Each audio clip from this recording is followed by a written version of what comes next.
مرسی T V, پیغام رحمت۔ شیخ محترم، پہلا جو ہمارا سوال ہے وہ ایک بھائی نے بھیجا ہے، وہ پوچھ رہے ہیں کہ روزہ کن کن لوگوں پر فرض ہے؟ روزہ مسلمان پر فرض ہے، جی جو اسلام کو مانتا ہے، جس نے کلمہ پڑھا ہے اس کے اوپر روزہ فرض ہے، لیکن اس کے لیے چند چیزیں ضروری ہے۔ 5 چیزیں پائی جانی چاہیے، 5 شرطیں اس کے اندر ہے۔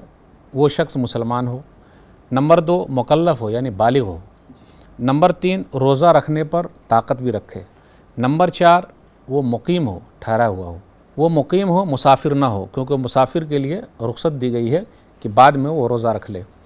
پھر اسی طریقے سے 5ویں شرط یہ ہے کہ اس کے اندر کوئی مانع چیز نہ پائی جائے، یعنی روکنے والی چیز نہ پائی جائے۔ مثال کے طور پر عورت ہے، ہر چیز موجود ہے لیکن حیض آ گیا تو روکنے والی چیز ہے، یا بچے کی پیدائش ہو گئی تو روکنے والی چیز ہے، تو اس طریقے سے ان کا روزہ ٹوٹ جائے گا، بعد میں وہ روزہ پورا کرے گی۔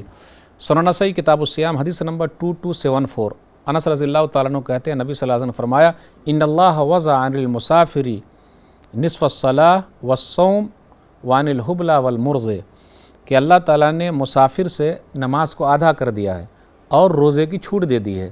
اسی طریقے سے حاملہ عورت اور دودھ پلانے والی عورت سے بھی روزے کی چھوٹ ملی ہوئی ہے کہ بعد میں وہ لوگ روزہ پورا کر لے۔ ایک آیت پر غور کیجئے، سورہ بقرہ سورہ نمبر 2 آیت نمبر 185، ومن کان مریضا او علی سفر فعدۃ من ایام اخر، کہ اگر آدمی بیمار ہو یا سفر میں ہو تو اس کے لیے ہے کہ وہ بعد میں روزہ پورا کر لے۔